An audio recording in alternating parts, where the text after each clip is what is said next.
Bienvenido a un nuevo contenido de Uninorte Co. No olvides suscribirte a nuestro canal.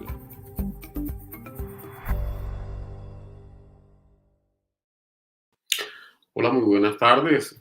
Bienvenidas y bienvenidos a este espacio académico creado por el grupo de estudiantes del programa de Relaciones Internacionales de la Universidad del Norte, con el apoyo de la Red Colombiana de Relaciones Internacionales.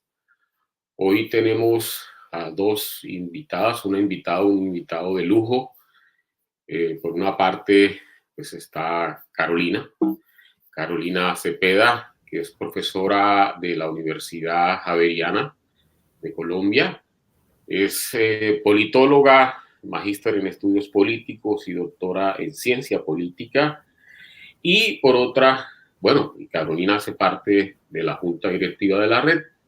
Y por otra, el profesor Luis Fernando Vargas, quien es doctor en estudios políticos con énfasis en relaciones internacionales, es magíster en estudios políticos y es profesor de AFIT. Los tres hemos sido invitados, hemos tenido el honor de ser invitados por el grupo de estudiantes, a quienes de paso felicito por esta serie de eventos y de iniciativas tan interesantes. Carolina, Luis Fernando, bienvenidos. Muchas gracias, Héctor, y muchas gracias a los estudiantes de Uninorte. Es un placer, como siempre, estar en esta casa que es muy, muy acogedora siempre que nos invita. Sí, Héctor, muchas gracias también a Carolina por la posibilidad y claro, nos sentimos en Uninorte, no obstante estemos a la distancia. Hombre, qué bueno. Bueno, la idea, el objetivo de este ejercicio, que motivado por los estudiantes, la iniciativa de ellos es que analicemos conjuntamente cómo ha sido este proceso de internacionalización de la paz. ¿Cuáles han sido las fortalezas? ¿Cuáles han sido las debilidades? Y por qué no terminar haciendo una proyección de qué puede pasar con el proceso de internacionalización de la paz. Pero para ello quisiera hacerles una pregunta, arrancar como de adentro hacia afuera. Todo el proceso de paz, el proceso de negociación que se dio en La Habana durante todos los 4 años, pues terminaron con la firma de un acuerdo. Pero ese acuerdo se llevó a la ciudadanía colombiana. Y la ciudadanía colombiana, en su mayoría, no muy grande, pero en su mayoría opinó que no. ¿Qué tan determinante creen ustedes que fue eso en el escenario internacional? ¿Sí fue determinante, negativa o positivamente? Carolina, si quieres tú empiezas tú. Bueno, Luis Fernando me tiró la pelota de una a mí. No, yo arranco, no te preocupes. Bueno, yo creo que, a ver, ese plebiscito pues ciertamente fue importante y lanzó un mensaje, sí, pero pues yo creo que ahí también uno tiene que ser como cuidadoso a la hora de analizar esa información, porque si bien ganó el no, pues ganó por un margen muy pequeño, ¿no? Entonces eso pues yo creo que también siempre ha estado ahí como rondando en el imaginario de las personas, que ganó el no, pero fue un no muy pequeño, entonces casi que pues era un empate técnico, ¿no? Si fuéramos como rigurosos, eso habría sido un empate técnico, pero pues era una votación, pues por lo tanto estamos hablando de una victoria del no. Y eso pues yo creo que sí generó un impacto a nivel internacional, donde se empieza a percibir que por un lado puede que no haya un respaldo muy fuerte al proceso de paz en la sociedad colombiana, pero yo creo que ahí también pasó algo muy bonito en ese momento, y es que hubo una explosión de manifestaciones y de movilizaciones sociales a favor del acuerdo de paz. Entonces, pese a que hubo una victoria del no en el plebiscito, al mismo tiempo salió un montón de gente a decir que respaldaba el acuerdo de paz. Y esa presión pues también sirvió de alguna manera para legitimar un poco más el proceso, mandar unos mensajes importantes ahí. Yo creo que, y pues digamos por conversaciones que yo he tenido en algunos espacios con algunos excombatientes de las FARC, ellos por ejemplo señalaban que el no fue un golpe muy fuerte, pero que cuando empezaron a ver toda la gente que salió a la calle a manifestarse a favor del acuerdo de paz, pues eso también fue algo muy positivo, porque entendieron que sí era una victoria del no, pero era una victoria minoritaria y que había un gran respaldo al proceso de paz y al acuerdo de paz pese a eso. Y yo creo que esas movilizaciones también se percibieron a nivel internacional, y tal vez lo que el resultado del plebiscito y las movilizaciones posteriores al plebiscito, lo que han dejado más en evidencia, pues es un poco la dichosa polarización de la que tanto hablamos, ¿no? Como 50-50 divididos en torno a una cosa que pues eso yo creo que lo podemos problematizar más adelante, y pues dejo ahí para dar espacio a Luis Fernando. Sí, yo digamos, sí, Héctor, cuéntanos. Ok, en la línea con lo que Carolina plantea, que es por supuesto muy interesante tenerlo en cuenta desde esa perspectiva, yo me inclinaría también por fortalecer lo último que señaló Carolina frente a, es verdad que la diferencia entre el no aprobatorio de ese acuerdo alcanzado entre la otrora guerrilla de las FARC y el gobierno nacional, en representación del Estado, por supuesto, fue muy poca. Pero esto, de todas maneras, no es tal vez llamemos, tal vez, digamos, no debiera ser el mecanismo para pensar que ese no es significativo. Yo creo que tanto el gran porcentaje de personas que estaban de acuerdo con que esa negociación se llevara a efecto de la manera que se hizo, como el gran porcentaje de personas que no estaba de acuerdo, debió tenerse en consideración. No obstante, hubo una acción inadecuada desde todo punto de vista del gobierno nacional de no reconocer esos resultados. Yo que creo a nivel internacional en términos de impacto, que ambas cosas generaron ruido, digamos, tanto una respuesta negativa frente a la aprobación de esa negociación y posterior acuerdo, como el no reconocimiento de ese resultado. Por supuesto, había la necesidad de pensar y repensar el proceso y trazar una nueva ruta en función de recomponer lo que se había alcanzado, que era muy positivo en su momento, pero creo desde mi perspectiva que fue inadecuado el manejo que la administración a un resultado que fue negativo y que más bien debió proponerse una vía diferente a cómo se venía negociando. Yo, sin ser crítico de ese proceso, he sido crítico, y eso en muchos escenarios ya se conoce, he sido crítico del lenguaje y he sido crítico de la manera como se quiso ofrecer lo que se estaba desarrollando en Colombia, por supuesto, y en eso hemos sido, yo creo que todos los colombianos hemos sido categóricos, todos queremos llegar a un estado de paz a nivel doméstico que redunde en lo internacional.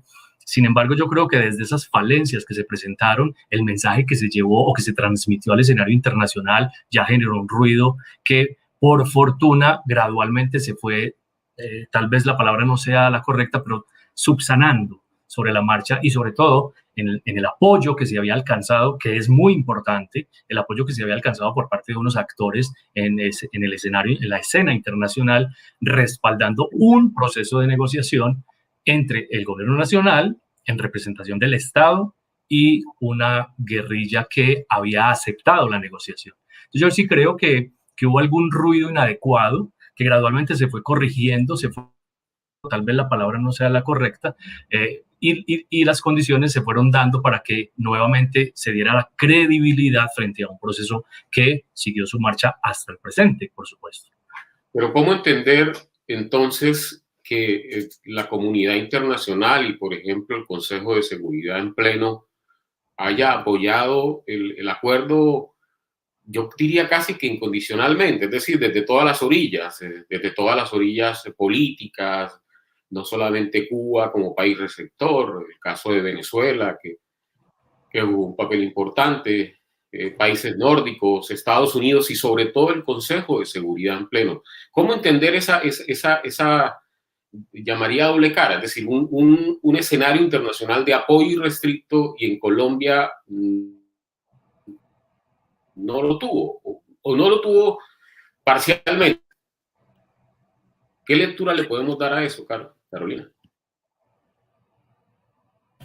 Pues bueno, Aquí me parece súper importante para responder a tu pregunta, Héctor, retomar el punto de Luis Fernando sobre la respuesta que dio el gobierno a ese no. Sí, yo creo que buena parte de lo de todo el proceso que interno que se va a vivir en Colombia tiene que ver con desconocer un poco ese no y también con haberlo entendido pues de manera dicotómica, ¿no? O sea, el mismo plebiscito nos decía sí o no, pero pues es que había muchos sís y había muchos nos. No toda la gente que votó por el no tenía las mismas razones, tenía las mismas motivaciones, aspiraba a que pasara exactamente lo mismo con el proceso de paz y lo mismo con el sí. No toda la gente que votó sí estaba plenamente a favor, no toda la gente que votó sí, por ejemplo, ha sido acrítica del proceso de implementación o fue acrítica posteriormente del proceso de implementación. Entonces, eso yo creo que ha sido como una manera también que ha contribuido a que el proceso político en Colombia se complejice aún más de lo que ya venía.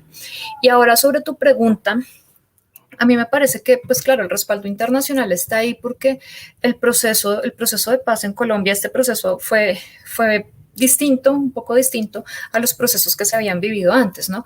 El referente inmediato que uno tiene es el del proceso de paz del expresidente Pastrana, que se manejó de manera muy distinta. Si uno compara ambos procesos, en el proceso del expresidente Pastrana hubo un involucramiento de actores internacionales desde el día 1, pero también fue un involucramiento muy mediático de alguna manera, todo el mundo participaba, todo el mundo iba al Caguán, todo el mundo se tomaba fotos, como casi que había, desde antes de que se empezaran las negociaciones, se había hecho todo un trabajo con la comunidad internacional y pues esto que en varios textos se dice como de pasar el sombrero a ver qué se recogía por allá. Se construyó además una imagen de Colombia como país problema, como un país, como casi un estado fallido, pues entonces eso yo creo que posiciona a Colombia de una manera muy distinta a cómo se hizo con el proceso de paz entre el expresidente Santos y la exguerrilla de las FARC, ¿no? Ahí el proceso primero empezó muy entre los dos actores que eran ahí, muy ellos dos, y se fue involucrando la comunidad internacional de manera muy paulatina.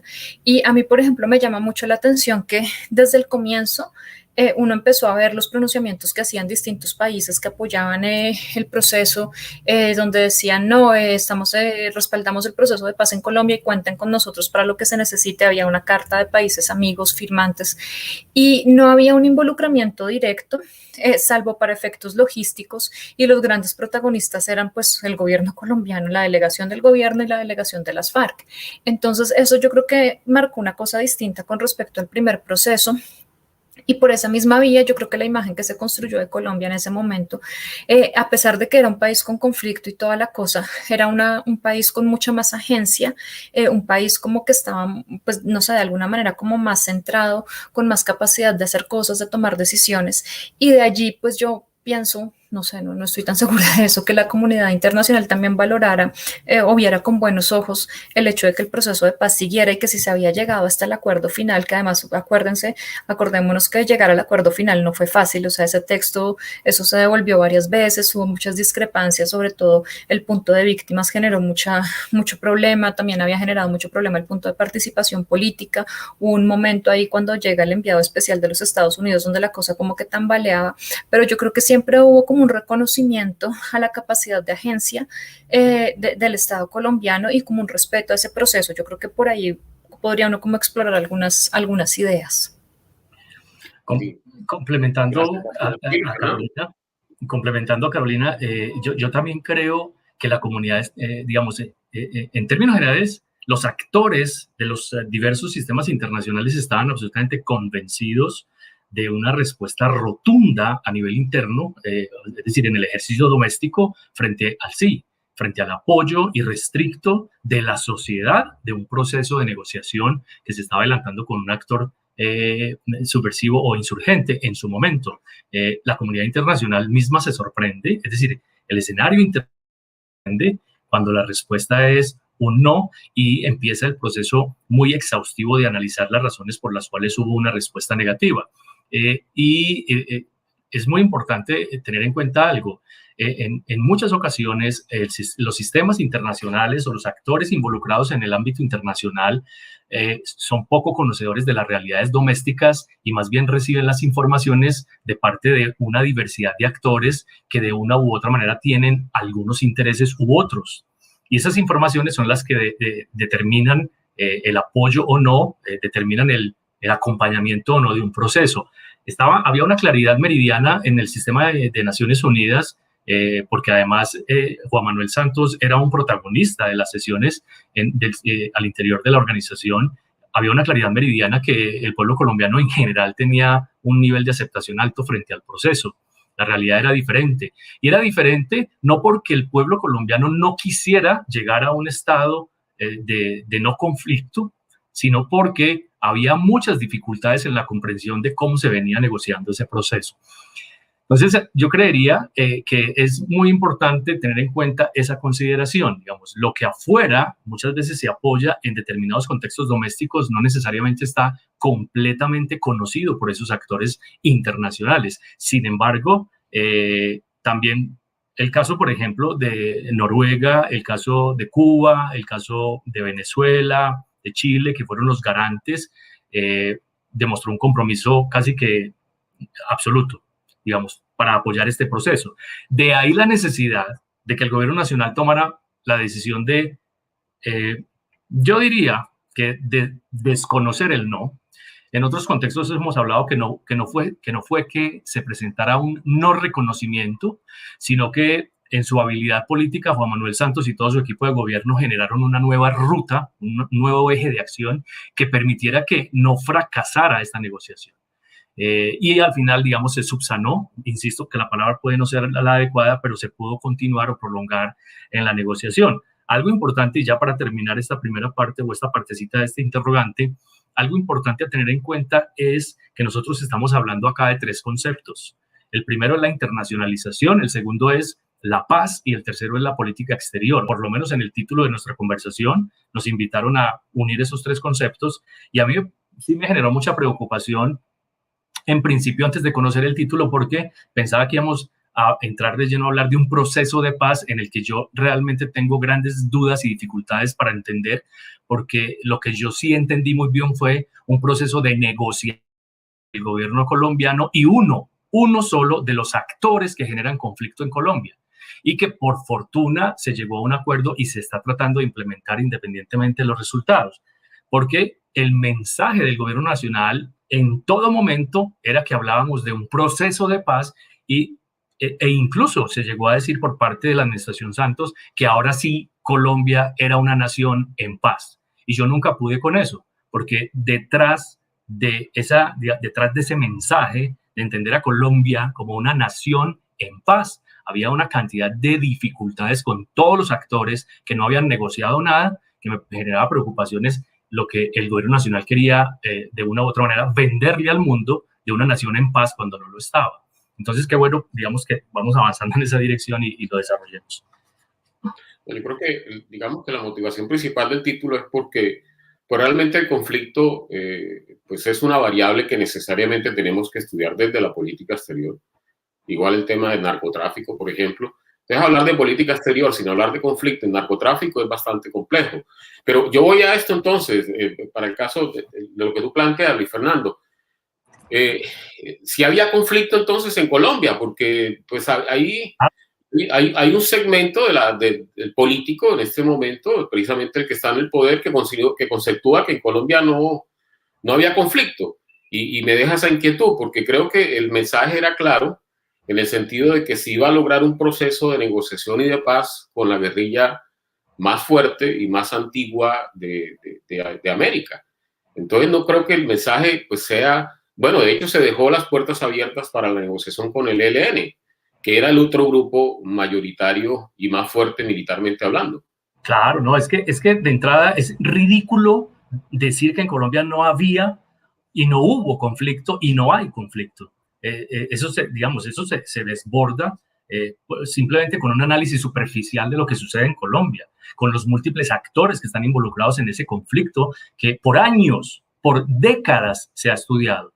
Y para conectarlo con el tema internacional, por ejemplo, y en esto seguramente Carolina tendrá también cosas para anotar, Colombia internacionalizó el conflicto. Es decir, Colombia también tuvo una estrategia para lograr que su conflicto, desde la perspectiva que se quiera analizar, es decir, un conflicto por temas de narcotráfico, un conflicto interno que de hecho, hay autores, yo creo que ahí sí se les va la mano, que han precisado que el conflicto colombiano es una guerra civil. Yo no creo que dé tampoco para llegar hasta allá. Porque, pero no, yo creería, Luis Fernando, y perdona que te interrumpa, que no podemos ligar narcotráfico, es decir, confundirlo con el conflicto político. El conflicto que ha permeado, es decir, más bien, el tema del narcotráfico permeó el escenario político y complicó las cosas en términos de entender el conflicto sin él, entendiendo el narcotráfico como un mecanismo o una herramienta que lo que hizo fue echarle más fuego a esas diferencias, en principio políticas, pero que posteriormente, digamos, trascendieron lo político. El conflicto empieza en Colombia desde una perspectiva política en los años 60, se madura en los 70, pero los 80 empieza a permearse por el tema de la marihuana y en los 90 se permeó por completo por el tema de la cocaína. Y se le sumarán otros llamémoslo así, otros aditamentos a ese conflicto. Pero lo que quiero llegar es que Colombia generó estrategias para internacionalizar esa problemática tan compleja que tuvo, y en ese sentido, por ejemplo, la relación bilateral con Estados Unidos, y sobre eso hay muchas cosas escritas. Hay grandes obras donde han explicado perfectamente cómo, por ejemplo, incluso ese mismo Plan Colombia que se gestó como una política exterior estadounidense hacia Colombia es resultado del proceso de internacionalización de nuestro conflicto. Entonces, yo creería que si nosotros partimos por la comprensión de una internacionalización del conflicto, tal vez se nos haga más fácil entender la internacionalización de lo opuesto en la dicotomía, es decir, de la situación pacífica o de negociación, que también Colombia, por supuesto, hizo el esfuerzo de internacionalizar dicho, llamémoslo, fenómeno, para recibir el soporte o el apoyo internacional, pero también para mostrarle al mundo que había posibilidades de acabar con un conflicto de décadas, que no se ha logrado y que difícilmente se va a lograr en un corto plazo. Porque lo otro, y ya termino, es que Colombia tiene una historia llamémosla, de media duración, no tan larga duración, pero sí de media duración en materia conflictiva. De los años 60 hacia hoy, es decir, yo por ejemplo, en mis casi 5 décadas de vida, yo no sé lo que es un país en paz.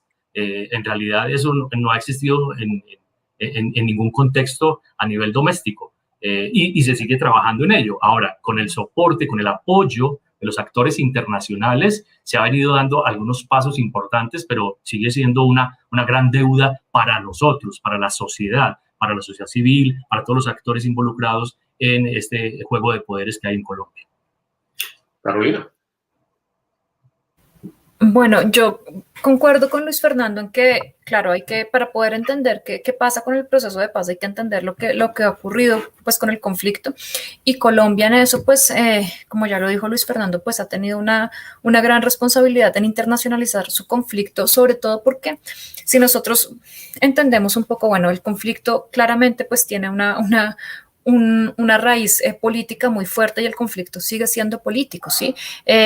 Yo estoy de acuerdo en que aquí entraron a jugar otras dinámicas y el narcotráfico, pues que permeó, yo creo que casi todas las esferas de la sociedad colombiana, pues difícil que no permeara el conflicto armado, pero eso no despolitiza el conflicto, ¿sí? Eso no despolitiza ni deslegitima los reclamos que a uno pueden o no gustarle, pero pues ahí había un conflicto político, y esto pues cambia las dinámicas, claramente termina por hacerlo como mucho más fuerte, como decía Luis Fernando, pues le echaron más leña al fuego con eso y la cosa se puso muy complicada, pero eso nunca lo despolitizó, pese a que algunos sectores políticos del país hayan querido deslegitimar todo esto y convertirlo como en una cuestión de simplemente narcotraficantes contra los buenos del Estado. No, aquí la cosa es mucho más compleja que eso, y esas simplificaciones, digamos que se quedan cortas para entender lo que ha pasado en Colombia en los últimos 50 años, diría yo.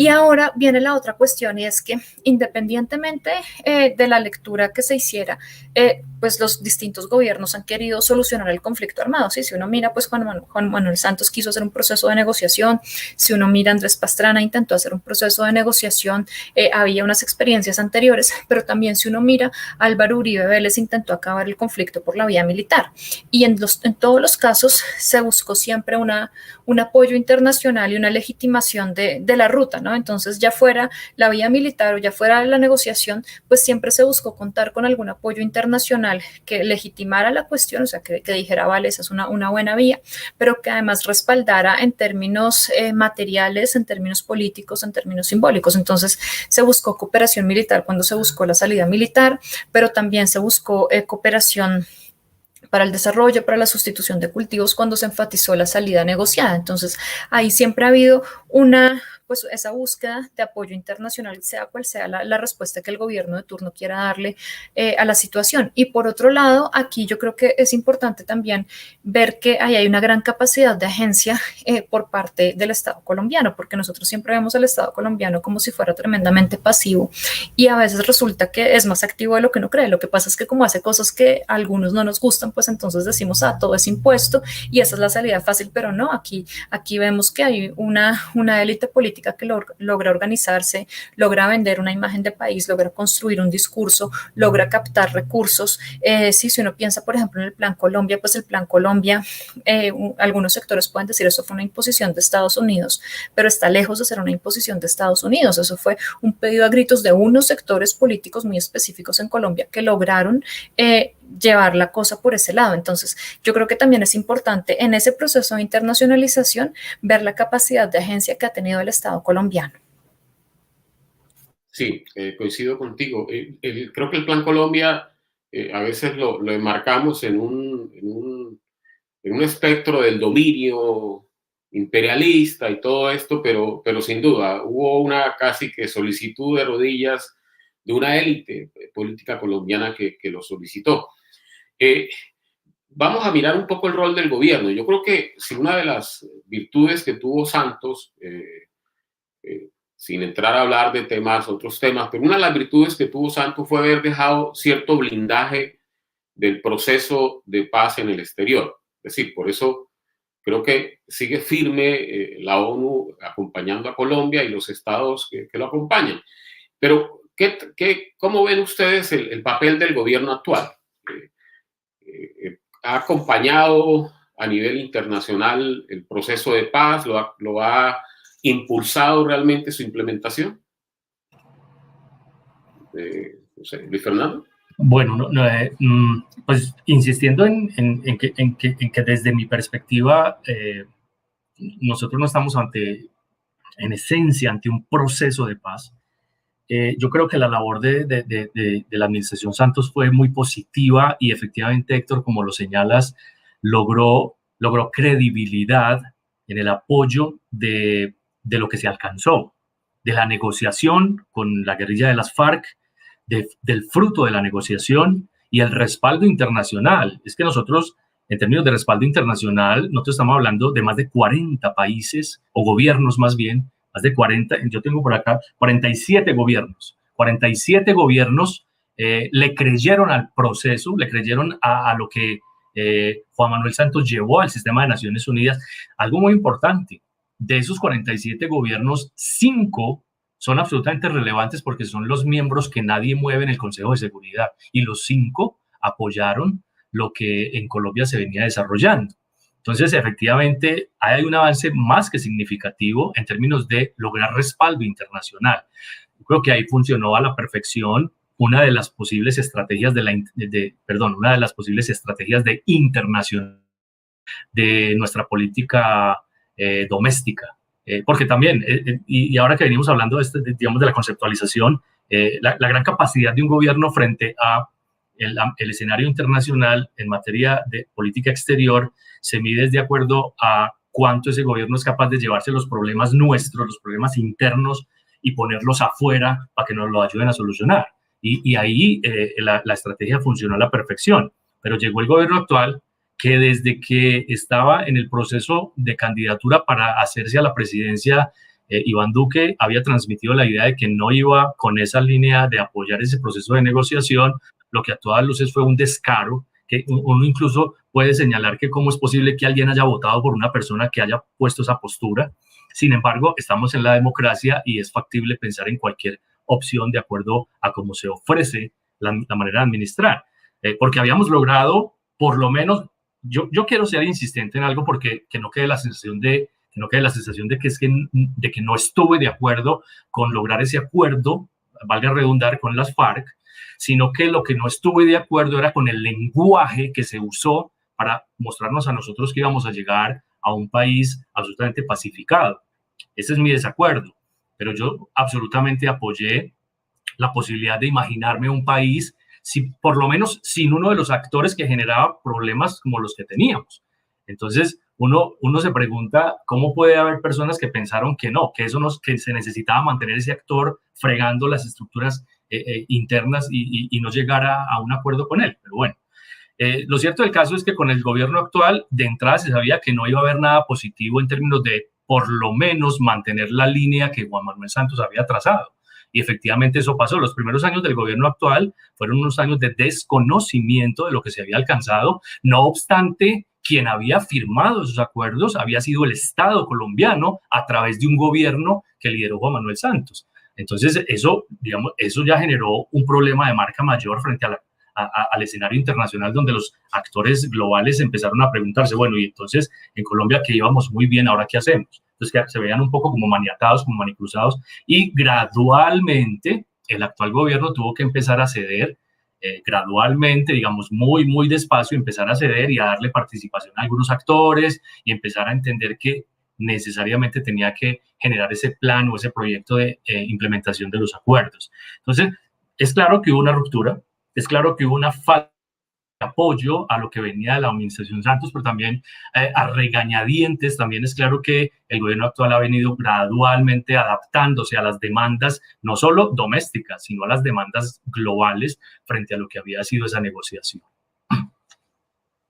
Sí, Carolina, creo que es la misma pregunta. Y bueno, me gustaría que habláramos un poco ahora sobre la discusión que plantea Luis, pero yo siento que el decir el proceso de paz no es tan equivocado cuando uno ve los resultados.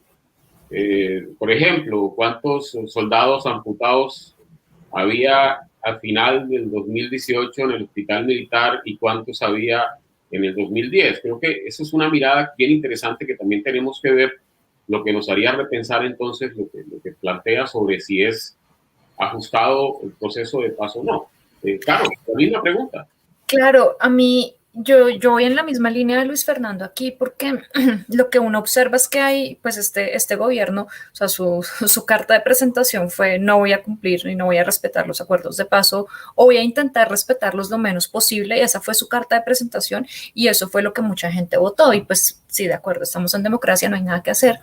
Pero también yo creo que es importante resaltar aquí algo que aquí suena como la abogada del diablo, pero si bien este gobierno ha tenido un mal desempeño en eso, el gobierno anterior tampoco hizo grandes esfuerzos por la implementación del acuerdo, ¿sí? Entonces, el plebiscito se votó en 2016, hubo ahí un tiempito para renegociar, reacomodar algunas cosas y que finalmente el acuerdo se tramitara vía Congreso con el fast track y todas estas cosas.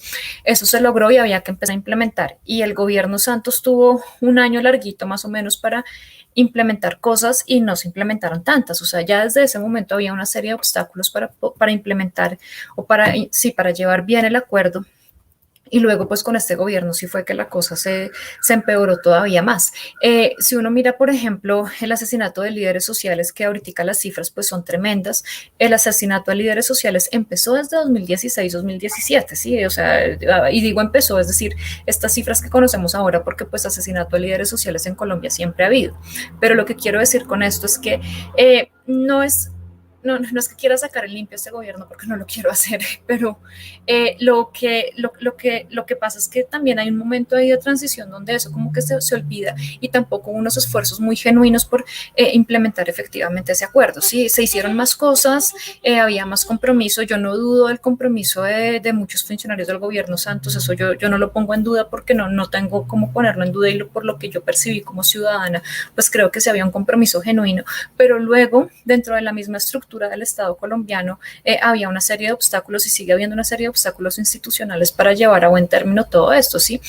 Pensar, por ejemplo, en la sustitución de en la sustitución de cultivos es un tema, pero el otro tema es de restitución de tierras, ¿no? Entonces, cuando se mira cómo se va a llevar a cabo el proceso de restitución de tierras, pues muchos funcionarios le dicen a uno, eso si es que se puede, va a durar un montón de tiempo porque hay propietarios legítimos del mismo terreno en muchos lugares y es muy complicado incluso por los propios mecanismos. Entonces, con esto no quiero disculpar al gobierno actual, ni mucho menos, sino simplemente señalar que más allá de las voluntades políticas, también ha habido una serie de obstáculos institucionales que pues han ido en detrimento de eso.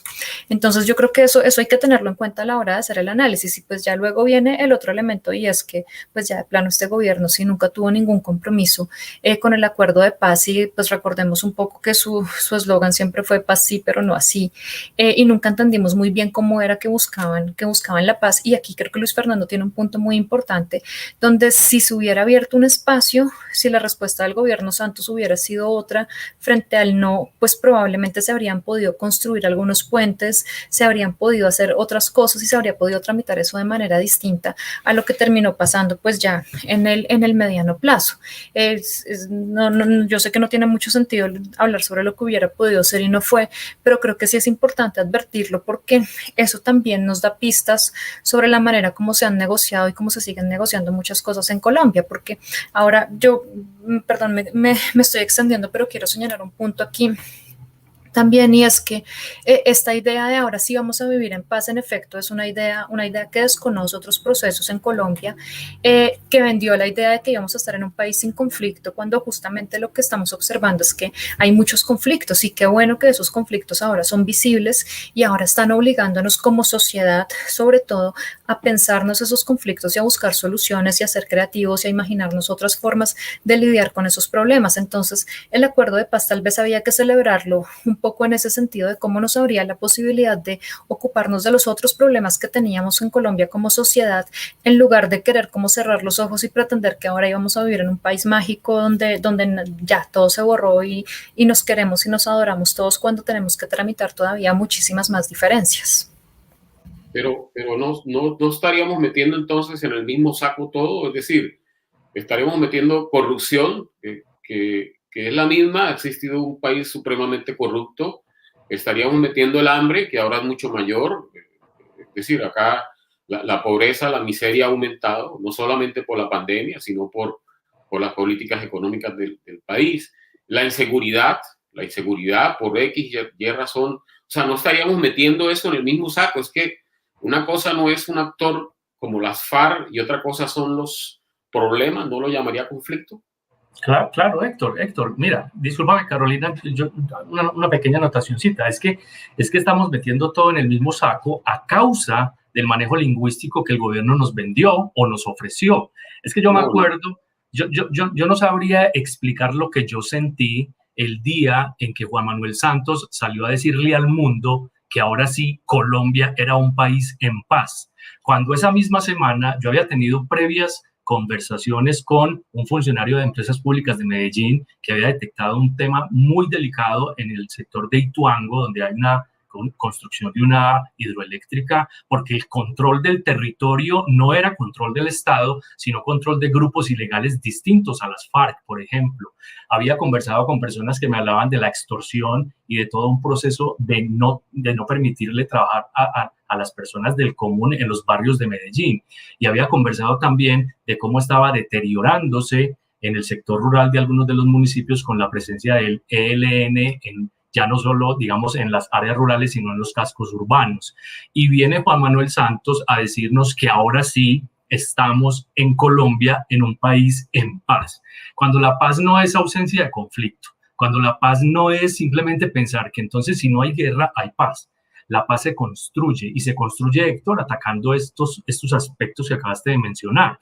Es que la paz se construye trabajando para generar empleo, se construye trabajando para evitar o para eliminar la corrupción, cosa muy complicada. La paz se construye dándole o empoderando, digamos, a esos grupos que tradicionalmente han sido vulnerables y que no han tenido posibilidades de participar en ningún proceso de la sociedad. Entonces, pareciera que, claro, estamos mezclando una cantidad de cosas acá como en el mismo costal, pero es que a fin de cuentas, hablar de la paz en Colombia involucra tener que tocar, obviamente, hay que hacerlo cuidadosamente y hay que discriminar cada proceso para poder llegar, por lo menos con alguna claridad, a entender lo que viene sucediendo. Lo que está pasando hoy, como lo mencionabas, Héctor, lo que está pasando hoy pues no es fruto de nada diferente a un conflicto de larga duración en Colombia, de injusticia, de inequidades, de falta de participación, y esto no me da susto decirlo, de unas élites que se arraigaron al poder y no lo sueltan por nada del mundo. Entonces, eso tiene que ver con la carencia o la ausencia de paz en un territorio como el nuestro. Me extendí, discúlpame, Carolina. No, pero no sé, Carolina, también qué piense, pero creo que acabando con la FARC, acabándola pues por medio de la negociación que se hizo, pues el Estado podía, y esa fue la idea que nos ha perdido siempre la extrema derecha. La extrema derecha siempre ha dicho acabar militarmente con la FARC, esa fue la idea de Uribe con su seguridad democrática. Acabando militarmente con la FARC, el Estado podrá tener mucho margen de acción. Pero se acabó con la FARC dejó unos vacíos de poder que fueron llenados por grupos al margen de la ley y el gobierno no entró a llenarlos. Pero sí, no sé, Caro, ¿tú qué piensas al respecto? Pues yo creo que ahí, escuchando a Luis Fernando, también recordé un episodio que yo viví para esa época también. Estaba en un programa de radio en la emisora javeriana, que no me acuerdo ahora cómo se llama, como Rutas del Conflicto, sí, y pues entrevistaron a alguien de Tumaco y decía, a mí me da pánico el proceso, el acuerdo final, porque es que aquí nos vamos a quedar con un vacío de poder y no se imaginan lo que es esta zona, ¿sí? Una cosa es lo que uno ve en Bogotá, en Medellín, en Barranquilla, y en ciertas zonas de la ciudad, porque si vamos a otros lugares en nuestras ciudades también el asunto es distinto, y aquí el vacío es tenaz y tenemos miedo porque por lo menos aquí había un solo actor y se sabía con quién se hablaba y quién era el que ponía el orden. Ya no lo vamos a tener tan claro y lo que va a entrar aquí es un choque de distintos actores armados y bueno, eso ya lo hemos visto, y pues ese sí no es mi campo, yo no digo mucho ahí porque me meto la pata de pronto, pero pues lo que uno percibe como ciudadano medianamente informado es que efectivamente eso pasó. Pero por otro lado, Héctor, yo sí estoy muy de acuerdo con Luis Fernando en que pues ya que estamos en la coyuntura donde a todo el mundo le dio por hablar de los violentos y los violentos, pues es que aquí la violencia estructural que se vive en Colombia no tiene nombre, ¿sí?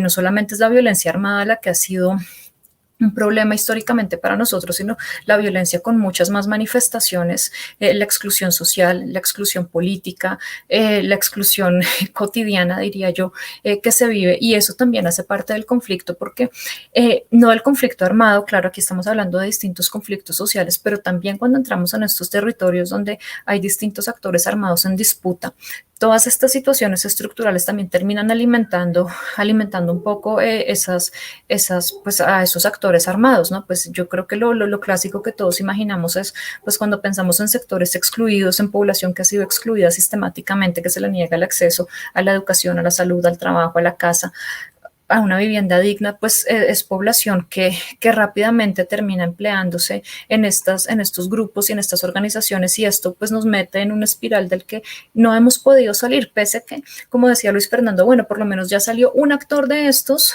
del conflicto armado, ya esa parte se solucionó con un actor específico. Tenemos a las FARC ahora participando en política por vías legales, son el Partido de los Comunes, con propuestas que a uno pueden o no gustarle, pero ya están ahí haciendo política de una manera distinta. Pero ¿qué pasa con todos esos otros actores y con todas esas problemáticas? No estamos en un país en paz, y negar esos conflictos, pues yo creo que tampoco contribuye mucho a que podamos estar en un país más cercano de esa paz que, como decía Luis Fernando, pues es que se construye de manera permanente, no es una cosa a la que se llega como una meta y se acabó, sino pues es algo que hay que trabajar todos los días y en todos los niveles. Listo, de acuerdo. Volvamos al plano internacional y quiero hilvanarlo con dos preguntas. Bueno, hay una pregunta que hace Ruth Pareja, que bueno, es bastante preocupante. Ella pregunta si el proceso sigue vigente, pero además, para hilvanarla con otra cosa, Nayelis Meléndez pregunta si en la coyuntura actual del país puede afectar la internacionalización del proceso de paz, todo lo que tiene que ver con la ayuda financiera. Y yo complementaría algo, las dos preguntas, y es por lo siguiente. En el gobierno hay dos caras. Una cara hacia adentro, que es la cara de paz con legalidad, que fue la cara que quiso tumbar la JEP desde que llegó, un ataque reiterado y permanente a la JEP y a todo el proceso de paz. Y la otra cara es la cara internacional, En el discurso de Duque en la ONU fue básicamente un discurso en el cual vende la idea que en Colombia se está implementando eficientemente el proceso de paz y que el gobierno es amigo del proceso de paz. Entonces, con ese comentario, hilvano pues las dos preguntas de Ruth y de Nayeli. Esto, Caro, dale si quieres. No, si quieres, dale, Luis Fernando, tranquilo. Esto va muy en la dirección de lo que precisamente Carolina y yo planteaba al principio, digamos, previamente, que tiene que ver con cómo el gobierno tuvo que ir cediendo e irse de una u otra manera acomodando las demandas internas, porque no se podían desconocer unas demandas internas, incluso de personas que pudieron haber votado por el no, de personas que pudieron haber estado en su momento en contra de esa negociación, pero que gradualmente fueron también cambiando su posición, entendiendo que era mejor apoyar lo que ya estaba negociado y avanzar en la dirección de cómo aparecer a las FARC. De hecho, uno de los grandes errores que tuvo el partido político que se creó fue dejarle el nombre que le dejó. Si el partido político se llama Comunes desde el mismo momento en que se hizo esa transición, las circunstancias hubieran sido muy diferentes en términos de tal vez que su voz se hubiese escuchado más. Pero bueno, eso es otra discusión. A donde quiero llegar es, claro, el gobierno actual, el de Iván Duque, tuvo que ir gradualmente dándole un giro a esa posición negacionista, a una posición de intransigencia frente a lo que había sido negociado. Eso ya estaba negociado. Ahí no había que... Se decía por ahí coloquialmente, pero agresivamente, que iban a ser, ¿cómo era? Trozos. Trizas. Trizas, sí, trizas, que iban a ser trizas el acuerdo de paz. Eso pues digamos que de entrada era algo que no cabía en la práctica política doméstica nuestra, porque ya estábamos hablando nosotros de algo que estaba claramente definido como un lineamiento y un mandato institucional. Entonces, bueno, evento lo intentó. Bueno, no sé, digamos que ahí se abre otra discusión, pero lo cierto del caso que lo que quedó muy claro fue que se opuso en principio a implementarlo, se opuso, gradualmente fue cambiando. Hoy en día yo sí quiero, y esto va un poco en la línea que Carolina planteaba, yo sí quiero resaltar, no defender ni argumentar en su favor, no, pero resaltar que hay un cambio de algunas instituciones y de algunos funcionarios que hoy en día se oyen raro, pero que hacen defensa de la implementación del acuerdo. Y eso es muy positivo. Y eso se transmite a nivel internacional a partir de esas posiciones. Yo sí creo que esto que está pasando en Colombia puede afectar, claro que puede afectar, puede hacer daño, porque de todas maneras miren cómo se pronuncian los diferentes actores globales, la Unión Europea, la Organización de las Naciones Unidas, muchas organizaciones frente a desaprobar lo que viene sucediendo, y eso tendrá, por supuesto, algunas consecuencias indeseables en términos de lo que se venía apoyando. Entonces sí hay que tener muy en cuenta que esta inestabilidad, no solo política, sino también socioeconómica en Colombia, tendrá algunas repercusiones en ese campo. Sí, yo solamente agregaría aquí que si la pregunta de Nayelis me parece absolutamente pertinente, porque yo creo que lo que está pasando ahorita sí tiene un impacto en el proceso, bueno, en lo que fue el proceso de paz, digamos, en el acuerdo que tenemos ahora. Tiene un impacto, pero pues no sé, yo aquí sí quisiera ser como optimista, y yo sé que sueno terrible queriendo ser optimista en esta coyuntura, pero a mí me parece que esto, o sea, es dramático, sí, lo que Colombia ha vivido en estas 3 semanas. Yo sé que no es el tema del conversatorio, pero me parece absolutamente dramático, impresentable, indignante. Me lleno de ira cada vez que pienso en lo que se ha hecho con la gente que se ha manifestado en Colombia en estas 3 semanas. Pero yo creo que, digamos que al final del túnel, lo que está es que esto está siendo mucho más evidente de lo que ya venía pasando en Colombia, ¿sí? Entonces ahorita estamos muy escandalizados y muy dolidos porque han asesinado gente, han abusado sexualmente de las personas, han detenido, han desaparecido, pero pues esto ha venido pasando en los últimos años, y esta coyuntura de estas semanas pues sí nos pone como en el ojo del huracán, ¿no? Y eso es importante porque sí está llamando la atención también para ver un poco lo que decía Héctor, ¿no? El gobierno a veces uno lo percibe como esquizofrénico porque por un lado va a volver trizas el acuerdo de paz, pero por otro lado en foros internacionales dice que lo está haciendo bien y que gracias por la oportunidad y que además estamos comprometidos con los objetivos de desarrollo sostenible y que estamos comprometidos con la defensa de los páramos y una cantidad de cosas.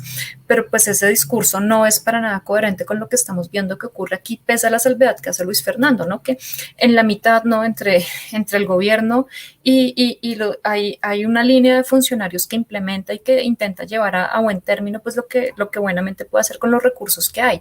Pero yo creo que esto sí puede tener un impacto importante y es que se llame mucho más la atención sobre lo que está ocurriendo en Colombia, cómo se está implementando el acuerdo, qué se está cumpliendo, qué no se está cumpliendo y pues de todas maneras aquí hay compromisos que son compromisos también legales. Y eso pues yo creo que terminará repercutiendo, o quiero creer más bien que repercutirá de manera positiva en el proceso de implementación que hasta ahora ha sido pues acogido bastante. Tal vez esto obligue a que se tomen medidas para que esa implementación se pueda hacer de manera mucho más efectiva, creería yo. Creería, Carolina, que tú mencionas muy benévolamente que esto viene pasando hace años. Yo diría que aquí pasa hace décadas. Es decir, el asesinato de líderes sociales en Colombia no es un asunto nuevo, no es nuevo. El tema de las violaciones, el tema de ultrajar a la sociedad civil, no solo, aclaro, no solo por algunos integrantes de la fuerza pública, sino por actores de todo tipo, es un asunto que pasa en Colombia hace décadas. Y es un asunto que no se acaba y que no se iba a acabar dando un acuerdo con un único actor de todos esos que encontramos nosotros en el conflicto colombiano. De ahí la explicación en la cual soy reiterativo de difícilmente entender esto como un proceso de paz, sino más bien como una negociación que se dio y que llegó a buen término con un actor de esta situación tan conflictiva que tenemos nosotros en Colombia.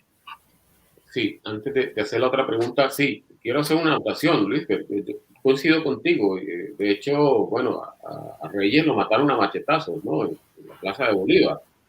Y bueno, Gaitán, toda una serie de asesinatos, pero creo que la diferencia es que ahora, en este momento, el mundo quiere realmente reivindicar los derechos humanos. Y Colombia ha sido un país que ha firmado absolutamente todo. Yo creo, no sé si me equivoco, ustedes me corrigen, que Colombia ha sido un país que ha firmado absolutamente todos los acuerdos de derechos humanos y los ha ratificado corriendo.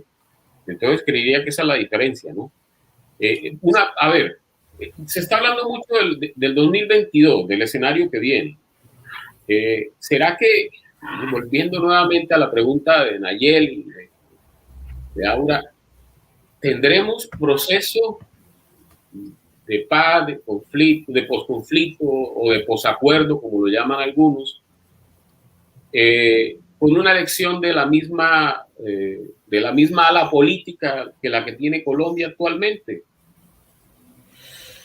No, eso no, es decir, o sea, acá tiene que haber un giro, tiene que darse un cambio, nosotros tenemos que trabajar, por ejemplo, nosotros tres como profesores en las universidades, nosotros como personas que hemos gastado años de nuestras vidas tratando de entender lo que pasa y queriendo dar soluciones, nosotros tenemos que avanzar junto con toda nuestra comunidad en generar procesos de cambio en torno a la visión que se tiene frente a los procesos electorales en Colombia.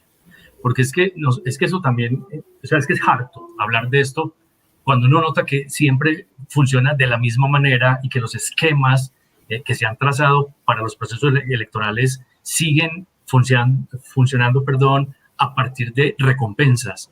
Todavía existe un alto sector de la población, yo en términos de porcentaje, pues no sabría decirlo, que vende su voto. Es decir, y los votos no se venden solo por el bulto de cemento, la teja o los 50,000. No, digamos que el voto se vende en la medida en que se deja persuadir, incluso con argumentos banales, frente a la toma de esa decisión que es tan importante en lo que se visualiza en nuestro recorrido futuro. Entonces, a esto hay que darle un giro. Yo creo que en parte todo este movimiento social que se viene gestando es un llamado a ello. Y que bueno, ver que los jóvenes se están apropiando de estas discusiones, porque es que los jóvenes son los que tienen que trazar también esta ruta, y la juventud tiene que trazar una ruta diferenciada sobre cómo se toman las decisiones de ir a las urnas y poner a unas personas que en representación nuestra tomen decisiones. Entonces yo creo que sí hay que darle, digamos, decirlo muy coloquialmente, como sacudir el asunto y trazar rutas diferentes, porque es que si mantenemos esta tendencia, yo creo, pues no sé, o sea, yo sí, en ese sentido sí sería más pesimista que optimista. No sé, Carolina, ¿tú qué piensas? Sí, yo creo que también, pues sí, este es un momento que también es mentiroso, ¿no? Porque ahorita todos estamos muy activos, participamos muy activamente, nos involucramos en las discusiones, hay un descontento muy generalizado con este gobierno y pues yo no sé si ese descontento puede ser traspasado fácilmente a los partidos políticos que han apoyado a este gobierno, por ejemplo. Yo no sé si ahí ya la gente empieza a hacer como pequeños matices. Y está pues el tema, por ejemplo, lo que menciona Luis Fernando, ¿no? O sea, el clientelismo que está profundamente arraigado, pero que también hay que entenderlo de distintas maneras, porque en efecto, pues todos sabemos que en Colombia hay gente que vende su voto por 50.000 pesos por un bulto de cemento, pero también hay gente que vota porque es la manera que tiene de gestionar algunos problemas de su comunidad, ¿no? Entonces, el alumbrado público, la construcción de un acueducto, muchas veces esto pues los diseños como parainstitucionales han permitido que esa también sea una forma de clientelismo que es mucho más sofisticada, porque no solamente ir por una lechona o algo así, pues digo lechona aquí en el centro del país, no solamente ir por eso a votar, sino que es una cosa mucho más sofisticada y que además es pues, de cierta manera es comprensible, justificable, y que a uno le guste es distinto, pero es comprensible. Y luego viene la otra cuestión, y es que yo sí creo que aquí ha habido un desgaste y de este modelo. Yo creo que, por ejemplo, pues este gobierno y el sector político que representa, pues yo creo que ya deben tener bastante claro, por ejemplo, que su discurso de seguridad está un poco agotado, ¿no? Este discurso funcionó en el país de 2002 a 2010, Colombia compró ese discurso, mucha gente lo compartía, pero en la Colombia de 2019, 2020 y 2021, ese discurso como que ya no pega tanto, ¿no? Entonces, tal vez si estemos ante la posibilidad de que haya un sacudón y haya algo ahí importante, yo creo que el reto ahora es cómo se organiza todo eso, porque hay un gran descontento y las demandas son ultra diversas, son muy variopintas, y eso cómo se va a organizar, ¿no? Y no lo digo con el ánimo de a quién va a venir y va a sacar provecho de esto, qué candidato, qué precandidato, no, lo digo con la propia sociedad, cómo va a organizarse, cómo va a pensarse de cara pues a las elecciones que vienen el otro año. Sí, creo que con tu respuesta haces también, le respondes a Aura, que está preguntando precisamente eso, si la paz estará nuevamente en el tintero de la política del 2022. ¿No? Sí. Yo creo también, y un poco como para darle como hacer el retorno al tema de nuestro análisis de política exterior, un poco en perspectiva quizá, es que yo creería que tiene que estar. Es decir, nosotros vimos y en la conversación estábamos tomando como referente lo que Juan Manuel Santos realizó en materia de política exterior frente a esa negociación con la FARC, que a todas luces nosotros podemos catalogar de exitoso, es decir, el resultado es exitoso. Luego venimos a mirarlo un poco en retrospectiva aún, pero también en perspectiva frente al gobierno actual. Y ahí la política exterior, por ejemplo, deja de lado el ejercicio de pensar la implementación de ese acuerdo que se logró. Sin duda, lo que vendrá a futuro, es decir, ya en unos meses, el año 2022 nos dará a nosotros una nueva persona en la presidencia de Colombia, y uno de los elementos centrales de su propuesta tiene que ser incluir lo que se está adelantando y lo que se piensa desarrollar frente a la implementación, lo que resta de la implementación, que es mucho, de los acuerdos en el ejercicio de la política exterior. Porque ahorita hay un gran vacío, digamos, una falencia que es evidente. No puede revisar los lineamientos de política exterior hoy en día, que no, digamos, están lejos de la realidad, aclaro, y también, digamos, un poco, no en defensa del gobierno, pero también justificando que nadie esperaba una pandemia como la que estamos viviendo. Entonces, la pandemia desdibujó a la política exterior colombiana, como está planteada, digamos, en el texto, un texto oficial y demás. Pero la desdibujó como se planteó, pero ni siquiera como se había planteado, se había pensado en función del tema de los acuerdos. Pero era apenas obvio que el Plan Nacional de Desarrollo no incluyera implementación de acuerdos cuando no había la creencia o la convicción frente a ello.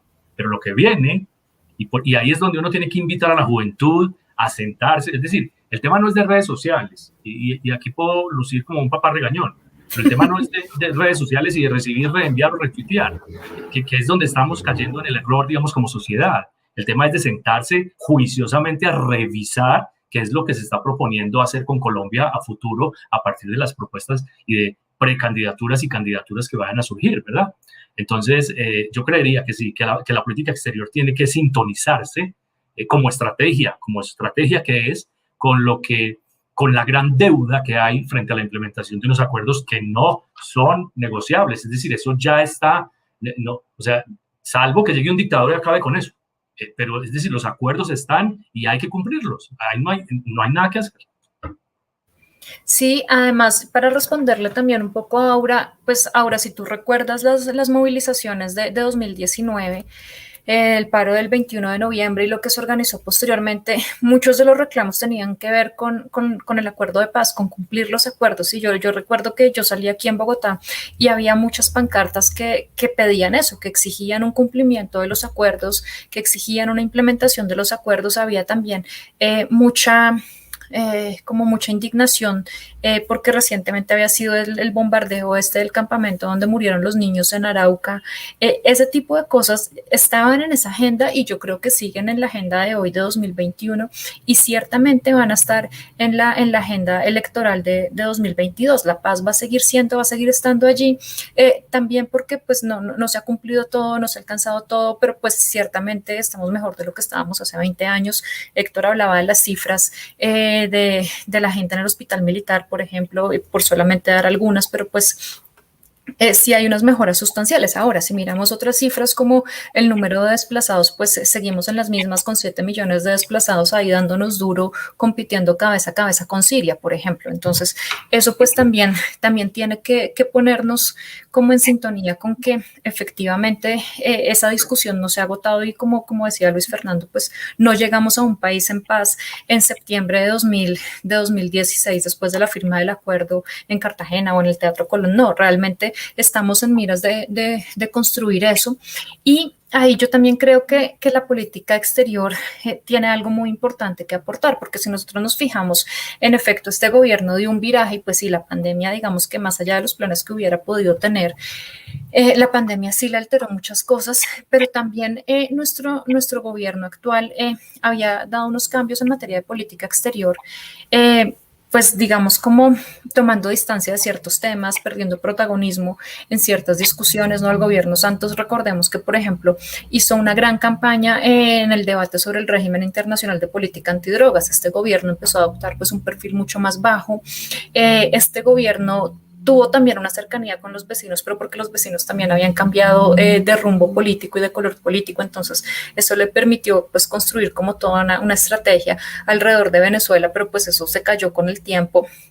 Y si nosotros vemos, o bueno, veíamos hasta la semana pasada las declaraciones de la canciller, la participación en cosas, era como muy decepcionante, ¿no? Yo sigo el Twitter de Cancillería porque pues me gusta informarme por ahí a veces y me llamaba mucho la atención que durante el gobierno Santos uno veía la cuenta de Twitter de Cancillería y hacían un montón de cosas, ¿no? Y María Ángela Holguín no aparecía como la protagonista, sino eran cosas que se hacían, ¿no? Entonces, la diplomacia deportiva y Colombia haciendo festivales de cine, hablando sobre el conflicto, haciendo charlas, se hacían cosas bien mal regular, pero se hacían un montón de cosas.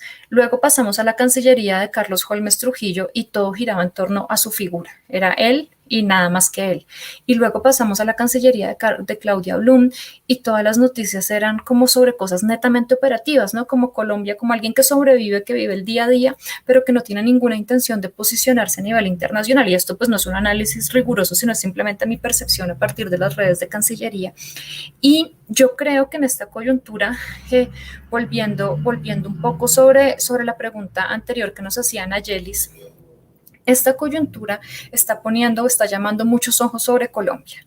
Y distintos sectores políticos también están jugándose la carta internacional de buscar aliados internacionales, que se ejerza presión desde medios internacionales, desde organismos internacionales. Entonces, Colombia se está posicionando no por el gobierno, no por vía política exterior del gobierno colombiano, sino se está posicionando por el activismo de muchas organizaciones de derechos humanos, de medios alternativos, de periodistas, de ciudadanos, simplemente informados e informantes, y ahí se está posicionando de una manera distinta, y por lo tanto yo sí creería que lo que venga en la contienda electoral y luego el resultado, Colombia va a estar en un lugar diferente en el mundo, no porque este gobierno sí lo hubiera querido, sino porque se ha llamado muchísimo la atención, y hay que gestionar eso en el futuro inmediato. Carolina, es que, y ya me robo un minuto, es que Iván Duque no es Juan Manuel Santos, ¿cierto? Es decir, es que hay una gran diferencia, incluso para quienes pudieron no estar de acuerdo con Juan Manuel Santos, tienen que aceptar que hay una gran diferencia. Estamos hablando de política exterior y política internacional, entre la manera de liderar política exterior y política internacional de Juan Manuel Santos y lo que hace Iván Duque, si es que hace. Es decir, hablando en términos de política exterior y política internacional, porque digamos, hay una ventaja cuando uno no es ni de un lado ni del otro, y uno dice, bueno, de este presidente me gusta esto, y de este presidente me gusta esto, y de este no me gusta esto, en fin, uno no tiene que salir públicamente a decir que es de un lado o del otro. Reconociendo cosas positivas en Iván Duque, hay que decir que política exterior y en política internacional en realidad está, pero años luz, lejos de Juan Manuel Santos, que fue un gran diplomático él mismo. Y Claudia Blum no es María Ángela Holguín, ¿cierto? Entonces ahí, nada más eso explica la diferencia en los comportamientos en el escenario internacional. Sí, totalmente de acuerdo. Estoy totalmente de acuerdo, pero creo que precisamente esas falencias son las que deberían llevarlo a designar a personas con cierto perfil y cierto estatus en la Cancillería. Y voy a tirar una pregunta, y no me vayan a odiar, no me digan nombres, pero en esta coyuntura tan complicada que, pues, de Claudia Blum, no sé si puedan rescatar algo. Yo no sé si tengo una carga subjetiva demasiado grande, pero yo no le veo nada bueno a Claudia Blum. ¿Qué perfil creen ustedes que debería ser el canciller? Ya hilvanándolo con el tema del proceso de negociación, bueno, la situación actual, ¿qué perfil debería tener ese canciller o la canciller? Yo creo que tiene que ser una persona de gran habilidad diplomática, por supuesto, pero sobre todo tiene que ser un conocedor o una conocedora, una persona, digamos, que entienda la realidad de un Ministerio de Relaciones Exteriores, que las demandas, ¿cierto? Yo tengo en mente un nombre o un par de nombres, bueno, no los voy a decir, pero sí creo que en Colombia hay gente muy capacitada, que ha estado en los gobiernos incluso por años, que son muy buenos y que pueden desempeñar esas funciones a carta cabal. Pero es que siempre que siga siendo un nombramiento político de pagar favores y de cumplir con unos pendientes, que es lo que pasa, es decir, con Claudia Blum pasó eso. No es otra cosa, simplemente que cumplir con una correspondencia frente a un favor previo. Entonces, yo creo que sí tiene que ser más o menos orientado en ese perfil. No sé, Carolina, ¿tú qué piensas? Sí, de acuerdo contigo. Y además aquí, o sea, si uno va a hacer este análisis, hay que hacerlo también como poniéndose al lado del gobierno, sino no para defender el gobierno, insisto, sino porque pues uno sí esperaría que un gobierno en esta coyuntura tenga la suficiente inteligencia para defender su gestión desde su propia lógica, ¿sí? Entonces, pues claro, uno no espera que nombren en Cancillería, que este gobierno nombre a alguien que ha sido absolutamente crítico, que ha hecho denuncias, pues no, uno no está pidiendo eso, pero sí habría que pensar en un perfil de una persona que entienda cuáles son las reglas internacionales, que entienda cuáles son los compromisos que Colombia tiene a nivel internacional, y en este momento particular donde Colombia pues ha cometido atrocidades en materia de derechos humanos y tiene ojos encima, tiene denuncias ya en curso en organismos internacionales, pues habría que pensar en una persona que conozca eso, que conozca ese funcionamiento, que sepa además cómo dar la cara, cómo responder sin negar las cosas que ocurren. O sea, la última declaración, por ejemplo, de Claudia Blum sobre derechos humanos, pues fue una cosa espantosa que desconocía. Y la respuesta al presidente argentino. No, eso es de que no tiene no tiene ningún tipo de presentación en materia de política exterior ni de política internacional.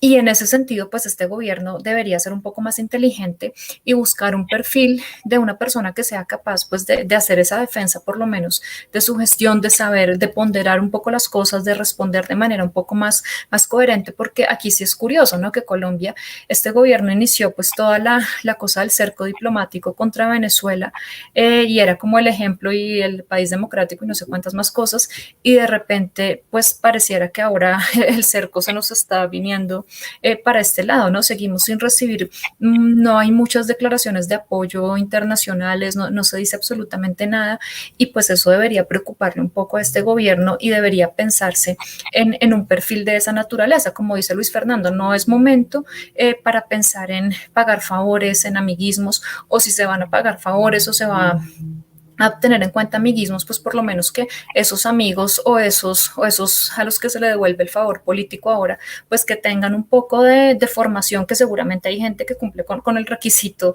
informal y con lo que se esperaría de un canciller en este momento. Digamos incluso que el tema de los amiguismos puede funcionar.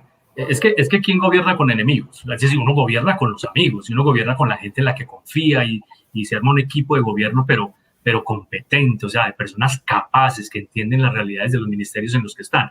No simplemente pongo un ministro por ponerlo, es que los ministros son muy importantes. Yo, por ejemplo, resalto, después del gran fiasco que tuvimos con el Ministerio de Hacienda, yo resalto el nombramiento del actual ministro de Hacienda. Es decir, José Manuel Restrepo es una persona capaz, que ha mostrado capacidad, que ha estado en el sector académico, que ha estado en el sector público, sector privado, que, digamos, uno puede que le vaya mal, es decir, yo no deseo que le vaya mal ni me ha faltado, pero es una persona que ha demostrado por qué puede ser ministro de Hacienda, ¿cierto? Entonces, lo mismo que a quien se nombre en el Ministerio de Relaciones Exteriores como canciller, ya haya demostrado por qué puede ser canciller. Sí, totalmente de acuerdo. Sí, yo hacía la pregunta porque, bueno, nos queda lamentablemente la experiencia de que el gobierno no está dispuesto a corregir sus errores.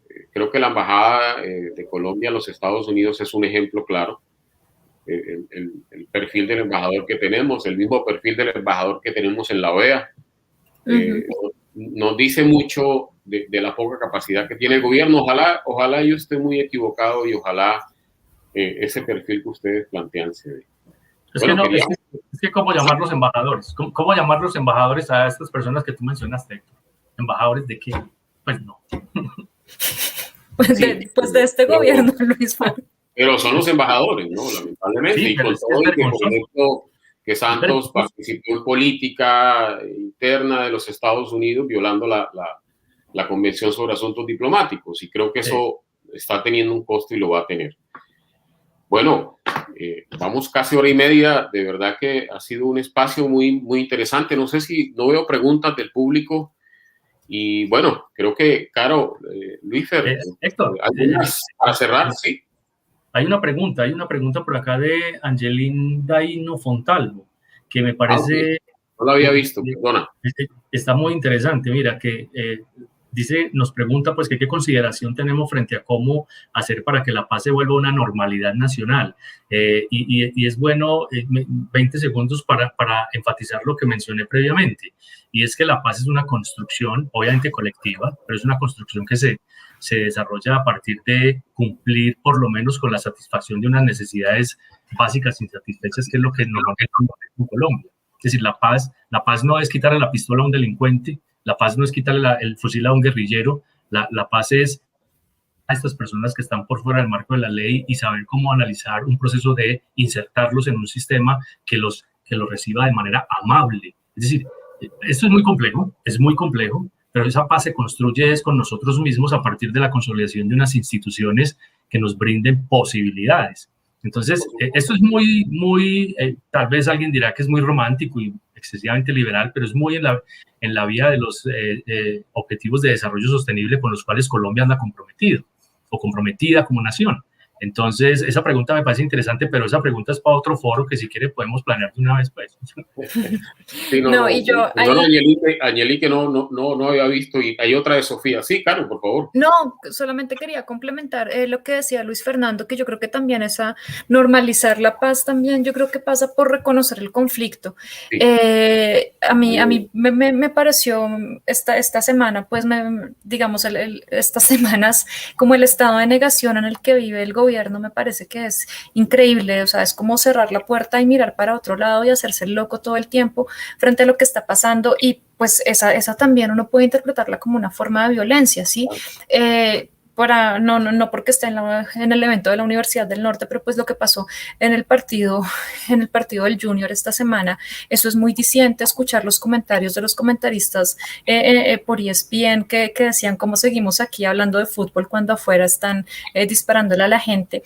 Y lo que era más impactante, pues tal vez era entender que la gente que estaba allá afuera, pues es gente que me imagino ama al Junior con todo su corazón, hinchas a más no poder, pero entender que no es una cosa u otra, sino que hay un conflicto social y hay que verlo y hay que pararle bolas. Y en la medida en que el gobierno no lo hace, por lo menos nosotros como sociedad deberíamos escuchar ese conflicto, atenderlo, mirarlo, preguntarnos por qué diablos la gente está en la calle manifestándose, por qué la gente está haciendo denuncias, porque la gente no hace eso por placer ni por despacho. O sea, la gente está allí porque tiene unas situaciones muy complicadas, y si ni siquiera escuchamos esas demandas, pues va a ser muy difícil que podamos avanzar en ese proceso permanente que señala Luis Fernando, que es de la construcción de paz.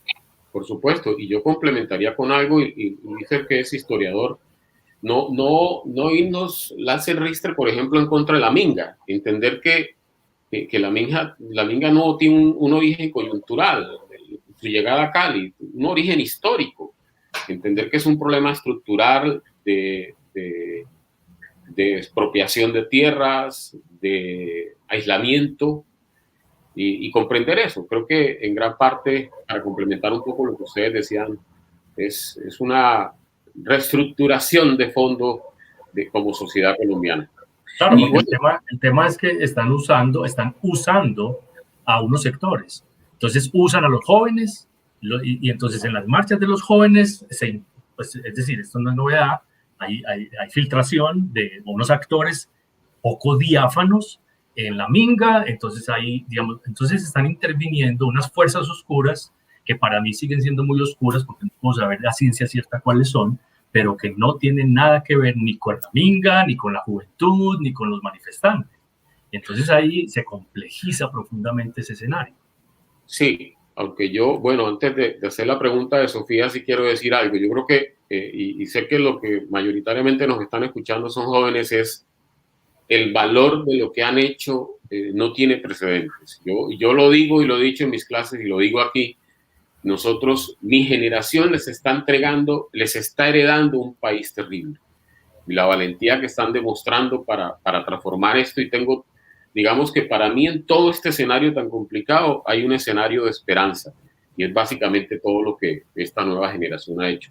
Y bueno, Sofía nos pregunta, para terminar, pues la comunidad internacional en la protección y garantía de los derechos de los desmovilizados, ¿qué papel ha jugado? ¿Cómo lo han visto? Pues ha sido muy relevante, es decir, el papel desde donde pueden, porque y esto seguramente será refrendado por Carolina. Es decir, cuando nosotros ponemos esto en clave de sociedad internacional, de actores o comunidad internacional, y vemos que la OEA se pronuncia, que la ONU se pronuncia, que la Unión Europea se pronuncia, que hay múltiples actores globales que se pronuncian, hasta ahí lo hacen muy bien, pero de ahí a actuar no hay, digamos, no pueden.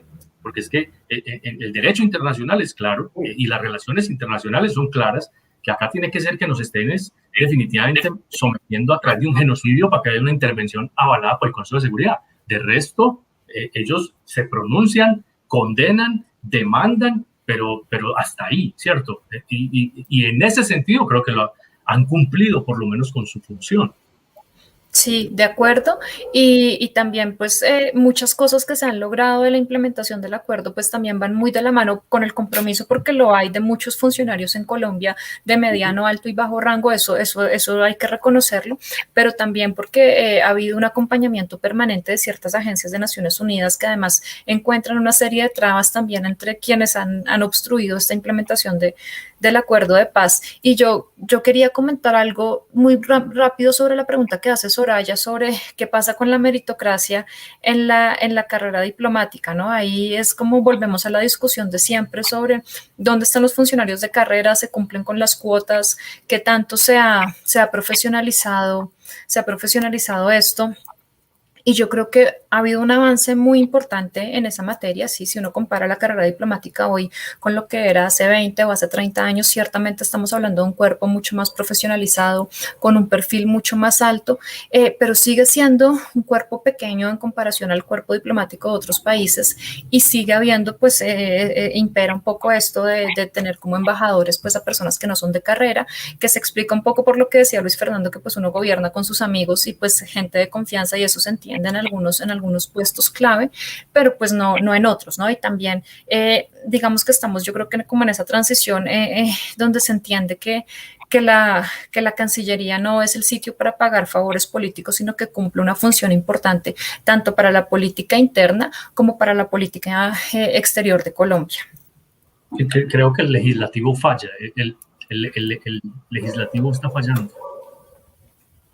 Yo no veo la pregunta que acabas de hacer, Carolina. Parece que, no sé.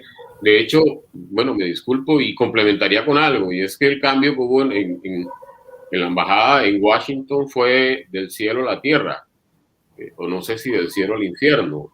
Salió Camilo Reyes, creo que ha sido el único embajador en Estados Unidos de carrera que hemos tenido, creo que no me equivoco con eso. Y terminamos cambiándolo por Francisco Santos. Ya creo que no cabe ni siquiera una explicación. Y Camilo Reyes, que puede ser un excelente ministro de Relaciones Exteriores. Lo que decía yo, que creo que el legislativo está fallando porque es que el Congreso tampoco está actuando. O sea, Carolina mencionaba algo que es importantísimo y que tiene que ver con cómo evoluciona, y eso Héctor lo ha trabajado también, la profesionalización del servicio exterior y demás, pero es que si el legislativo no le mete mano al asunto, esto va a ser lo mismo de siempre. Es decir, al Poder Legislativo le corresponde, y en esto, por supuesto, hemos tenido conversaciones con algunos congresistas que están interesados, pero falta mucha fuerza para que se tramiten leyes que modifiquen esta estructura que tenemos hoy en día. Sí, perdón, yo estaba viendo la ventana que no era. Bueno, Soraya, creo que el gobierno solicita para otros cargos apoyo a universidades para cargos de carrera administrativa. Sin embargo, lamentablemente para el ejercicio del servicio exterior no, ¿cierto? Y de hecho, la vergüenza que tenemos en algunos consulados, que ese es otro tema bien complejo, ¿no? Los consulados de Miami, los consulados de Orlando, por ejemplo, son bastante vergonzosos. Caro, Luis, no sé si tengan algún comentario final para cerrar. Caro, dale tú. No, pues si quieres dale, que me quedé como...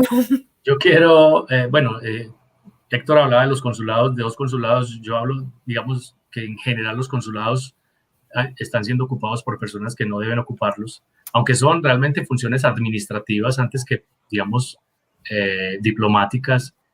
A los consulados, si se hace una revisión a los consulados, uno encuentra cualquier cantidad de despropósitos allí. Pero bueno, no, yo lo primero que quiero hacer para cerrar, digamos, esta intervención es agradecer al Consejo de Estudiantes de Relaciones Internacionales de la Universidad del Norte este espacio y todos los espacios que se puedan abrir para conversar sobre estos temas que, bueno, para nosotros son fascinantes. Seguramente esperamos que haya muchas más personas que se fascinen con la conversación en torno a estos temas, pero lo más importante es que inviten a la reflexión en torno a qué puede pasar a futuro en materia de política exterior y política internacional para Colombia, porque hay muchas falencias, hay muchos vacíos que solo a partir digamos, del diálogo en torno a la problemática existente, pues se pueden superar. Entonces, un agradecimiento muy profundo a los estudiantes, a la Universidad del Norte, a Héctor, pues, que es nuestro anfitrión en esta conversación, y a Carolina, pues, ni más faltaba por su participación en esta conversación, que disfruté al máximo. Sí, me sumo a los agradecimientos de Luis Fernando para todos. Siempre es muy grato cuando en la Universidad del Norte los estudiantes nos invitan a estos espacios, y además yo creo que son de los estudiantes más juiciosos organizando este tipo de espacios. Entonces yo sí los invito a que mantengan la línea, porque tienen la vara muy alta y no la dejen caer, y ocúpense pues de todos estos temas que yo creo que son muy importantes tanto para ustedes como para nosotros. Gracias, Héctor, como siempre, por acogernos aquí. Luis Fernando, también disfruté muchísimo la conversación y las preguntas también me parecieron excelentes. Entonces sigamos construyendo estos espacios de discusión y de reflexión, y nos estaremos encontrando en otros lugares seguramente. No, yo solamente puedo unirme a los agradecimientos. Gracias al grupo SERI. Carolina dice algo que es muy cierto, siempre pone la vara más alta, y cuando invita, yo por lo menos para mí es un honor que me inviten en este caso a moderar, y es un reto, de verdad. Gracias, y gracias Luisfer, gracias Carolina, gracias a todos y todos por las preguntas y la participación. ¿Sí? Que cuando termine la pandemia nos inviten allá a Barranquilla. Sí, ya el SERI tiene entonces el reto de volverlos a traer acá. Eso, ese reto me gusta. Bueno, muchas gracias, Caro, muchas gracias, Luisfer, y gracias a todas y todos por habernos acompañado. Bueno, chao. Que tengan buen fin de semana, descansen todos. Gracias. Los siguientes contenidos de Uninorteco te pueden interesar. No olvides suscribirte a nuestro canal.